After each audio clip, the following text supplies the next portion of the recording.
नमस्कार, आप देख रहे हैं बिहार न्यूज। दिन भर की तमाम नई और बड़ी खबरों के साथ मैं सोनमराज इस वक्त के बुलेटिन में आपके साथ। खबरों में आगे बढ़ने से पहले आइए नजर डालते हैं आज की हेडलाइंस पर।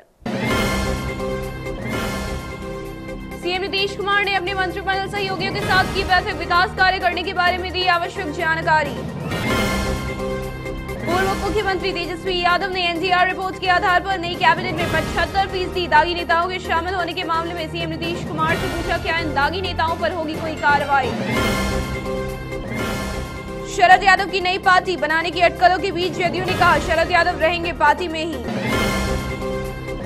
वहीं राजद के वरिष्ठ नेता रघुवंश प्रसाद सिंह ने कहा कि शरद यादव को राजनीति की अच्छी समझ है, वो जल्द ही लेंगे कोई भी उचित फैसला।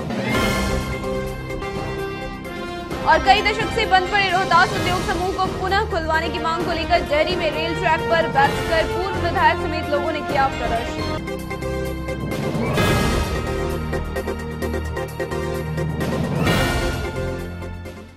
और अब बढ़ते हैं खबरों की ओर विस्तार से। मुख्यमंत्री नीतीश कुमार ने बुधवार को अपने मंत्रिमंडल सहयोगी के साथ राजधानी पटना में एक बैठक आयोजित की। इस बैठक में उन्होंने मंत्रियों को विकास कार्य करने के बारे में आवश्यक जानकारी दी। वहीं उप मुख्यमंत्री सुशील कुमार मोदी ने बताया कि अपने बैठक में विधि व्यवस्था की स्थिति को और भी मजबूत करने के अलावा विभागीय कामकाजों के तरीकों पर भी चर्चा की गई।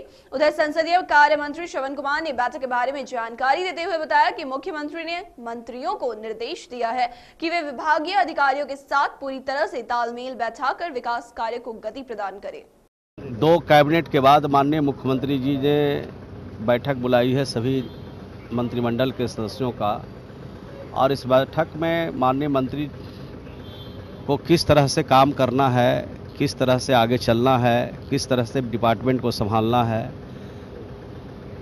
पूरे अपने अनुभव का हम लोग के सामने बात रखेंगे और उनके अनुभव से हम लोग को लाभ मिलेगा। इसी के लिहाज के तो जाने पर मालूम पड़ेगा, मुख्यमंत्री जी ने और सारे मंत्रियों की बैठक बुलाई है, और चूंकि नया मंत्रिमंडल बना है, बहुत सारे नए मंत्री भी हैं, तो काम काज करने के तौर तरीके के बारे में, विभागों की समीक्षा के बारे में, इन सारी चीज़ों के बारे में और आज उन्होंने एक बैठक बुलाई है, और बैठक के बाद भोजन की भी सब लोगों की वही व्यवस्था है।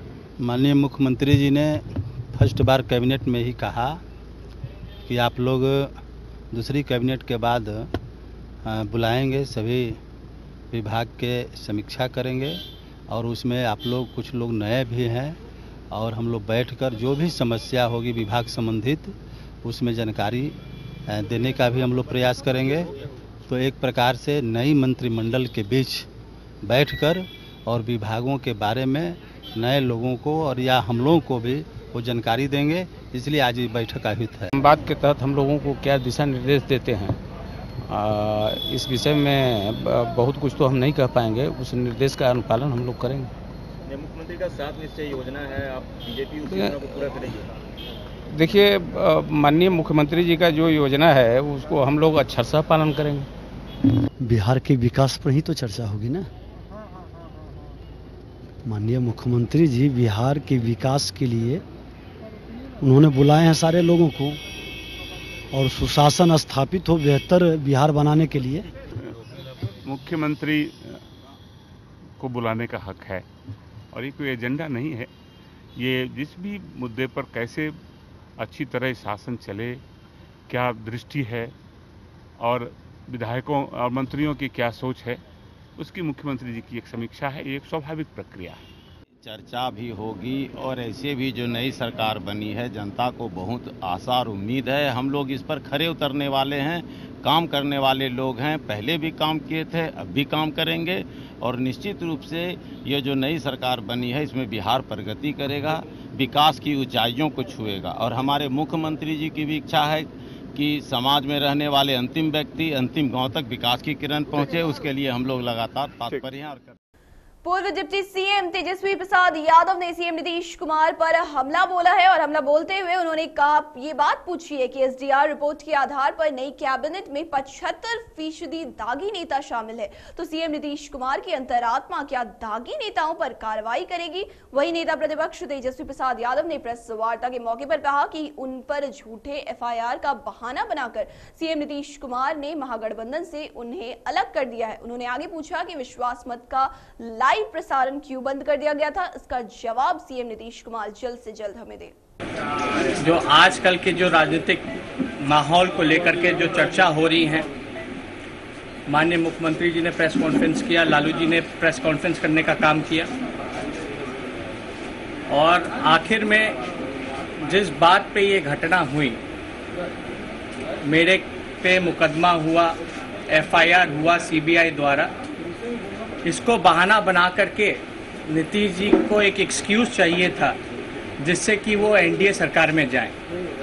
ये पूरी बातें हमने हाउस में सदन के सामने हमने विस्तार रूप से हमने रखने का काम किया और हम उम्मीद कर रहे थे माननीय मुख्यमंत्री जी और बीजेपी के लोगों से, जो नए अभी डिप्टी सीएम बने हैं सुशील मोदी जी, इसका जवाब देंगे। कई सवाल हमने उठाने का काम किया था जिसका जवाब हम लोगों को नहीं मिला।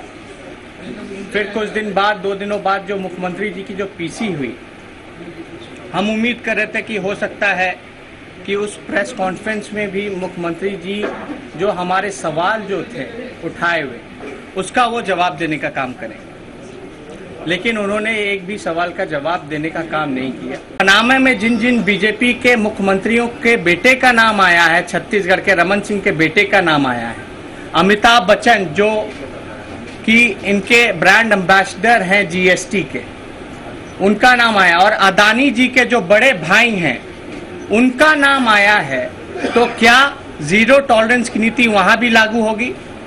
आप सोचिए, अगर पनामा में लालू जी का नाम आता, हम लोगों का नाम आता या विपक्षी दलों के कोई और नेताओं का नाम आता, तो क्या से क्या ये लोग कहते, क्या बातें होती?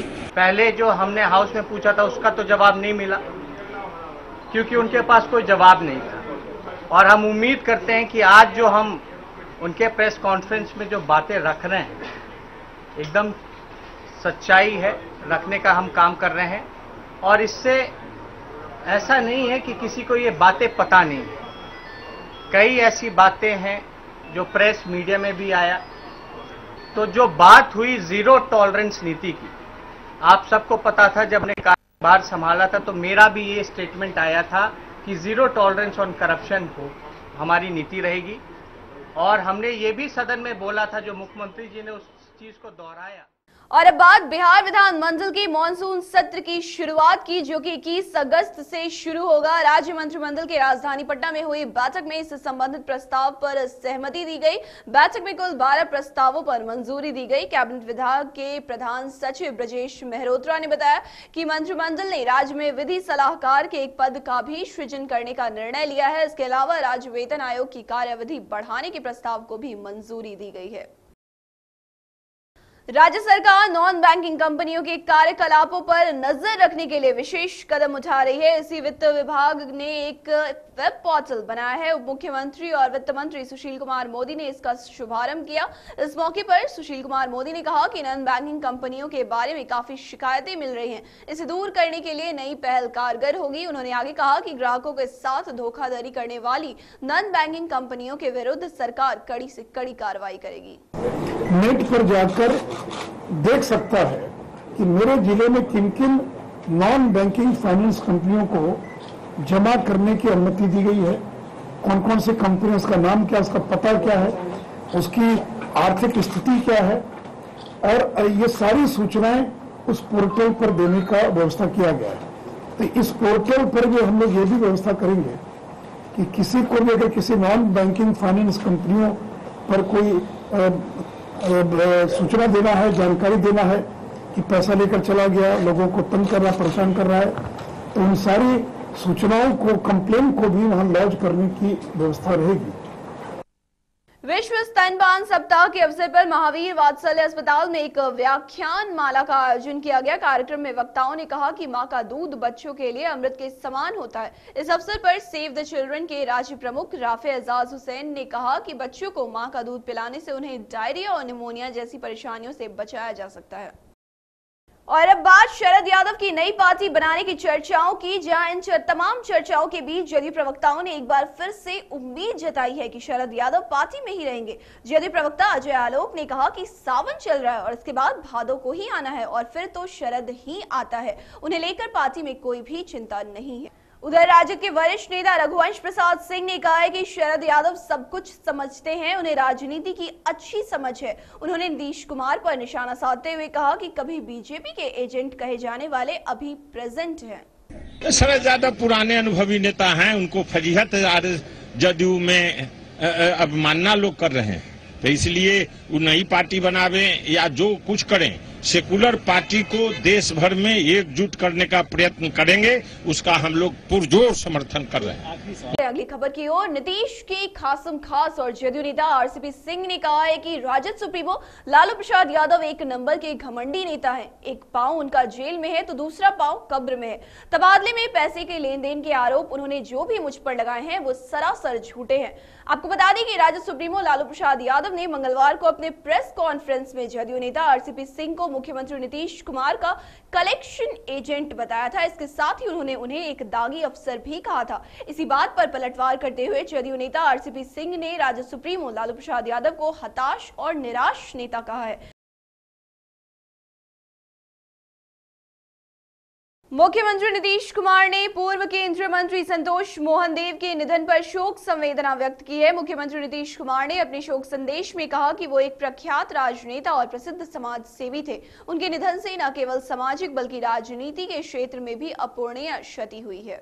शराबबंदी के बाद पुलिस द्वारा जब्त किए गए हजारों बोतल विदेशी शराब को दलसिंहसराय अनुमंडल के जियारपुर थाना परिसर में बुधवार की दोपहर जिलाधिकारी के आदेश पर नष्ट कर दिया गया। इस मौके पर जिला से एक दंडाधिकारी को भी इसकी देखरेख के लिए भेजा गया था।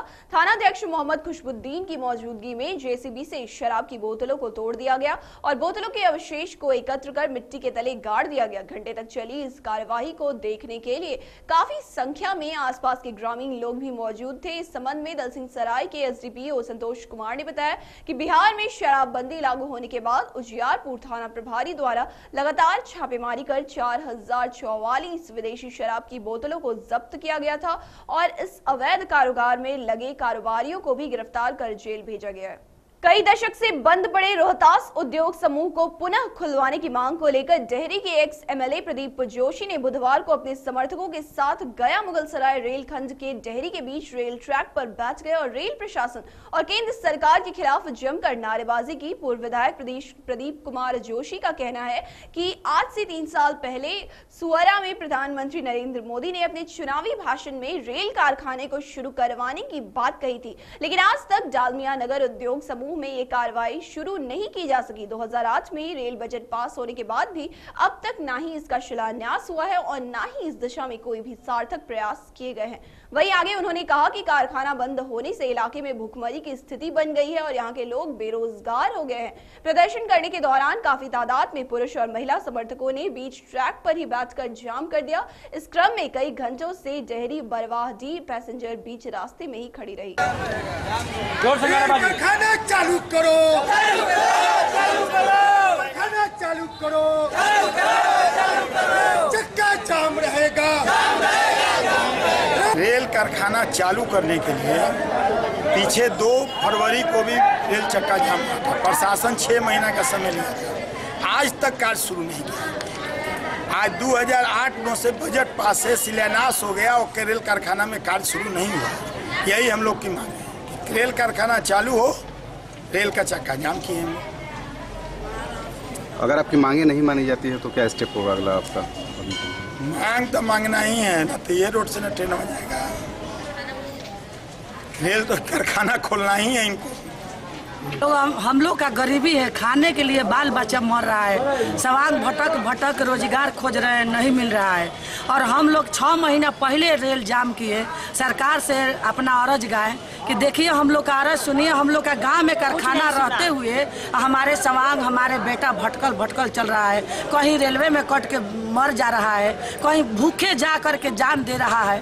तो क्या हम लोग करें कि कौन रोजगार से हम लोग जिएंगे। पश्चिम चंपारण बेतिया की मुफस्सिल पुलिस ने गुप्त सूचना पर छापेमारी कर थाना क्षेत्र अंतर्गत संसरिया गांव से गाड़ी में रखी कुल 23 कार्टून शराब और गाड़ी ड्राइवर को गिरफ्तार किया है। थानाध्यक्ष सह इंस्पेक्टर रमेश चंद्र उपाध्याय ने बताया कि पुलिस कप्तान को गुप्त सूचना मिली थी कि विगत रविवार को पकड़े गए शराब के कार्टून में से तस्करों द्वारा कुछ छिपाकर शराब रख दिया गया था, उसी शराब को वे लोग ले जा रहे थे। इस सूचना को गंभीरता से लेते हुए पुलिस अधीक्षक ने मुफस्सिल थानाध्यक्ष रमेश चंद्र उपाध्याय के नेतृत्व में छापेमारी की। छापेमारी के दौरान संसरिया गांव से शराब के साथ साथ गाड़ी और वाहन ड्राइवर को भी गिरफ्तार किया गया है। ड्राइवर की पहचान नरकटियागंज थाना के मथुरा गांव निवासी अभय कुमार के रूप में की गई है, जिसके विरोध में प्राथमिकी दर्ज कर उसे जेल भेज दिया गया है।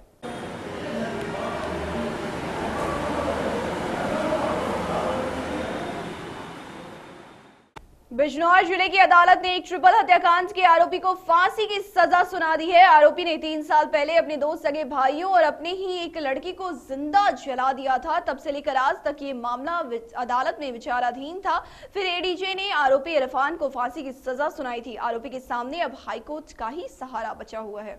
इस मामले में एक्यूज इरफान नाका ने अपने सगे पुत्र और 2 सगे भाइयों को सिर्फ इस बात पर कि उसने दूसरी शादी कर ली थी इरफान ने और अपनी प्रॉपर्टी अपने दूसरी पत्नी और उसके बच्चों के नाम करना चाहता था, और उसके पहले पुत्र ने अपने हिस्से की मांग की, इस बात पर एक कमरे में बंद कर अपने पुत्र और अपने 2 सगे भाइयों को ज्वलनशील पदार्थ डालकर आग लगा दी और वहां से भाग गया। इससे पहले भी ये मुलजिम 302 के एक मुकदमे में उत्तराखंड में सजा काट चुका था और ये आदी हो गया था इस बात का, इसको लोगों की जान की परवाह नहीं थी, और इस वजह से कोर्ट ने इसको rare of the rarest case मानते हुए इसमें फांसी की सजा सुनाई है। और जो ज्वलनशील पदार्थ वाला मामला सेक्शन 326A में 326A में भी इसको पनिश किया है, और इसके कन्फर्मेशन के लिए फांसी के लिए ऑनरेबल कोर्ट जो है वो ऑनरेबल इलाहाबाद हाई कोर्ट को रेफरेंस भेजा जा रहा है ताकि इसकी फांसी की सजा कन्फर्म हो सके। जिला मुख्यालय सुपौल के समस्त चौराहा जाम से ग्रसित रहा। आए दिन जिले के समस्त प्रशासनिक पदाधिकारी इसी जाम से होकर गुजरते हैं, किंतु जाम से निजात दिलाने की पहल कोई भी नहीं करते। समस्त चौराहों पर टेम्पू की भरमार लगी रहती है। चालक अपने मन मुताबिक बीच सड़क पर ही टेम्पू वाहन को लगाकर रोड को जाम कर देते हैं, लेकिन प्रशासनिक पदाधिकारी की नजर तक इस दिशा में नहीं जाती। कई बीच चौक पर ही खुदरा दुकानदार ठेले लगाए हुए दिखाई देते हैं, तो कई बीच सड़क पर ही सब्जी बेचने वाले। सदर पुलिस की आंखों के सामने ये सब होता है, लेकिन ना तो पुलिस और ना ही नगर परिषद ही इसमें हस्तक्षेप करती है। जनता त्राहिमाम करती है और आए दिन घटना घटित होती रहती है, फिर भी प्रशासनिक महकमा गहरी नींद में सोया हुआ है। इस वक्त की बुलेटिन में सिर्फ इतना ही। मुझे मेरी टीम को दे इजाजत। नमस्कार।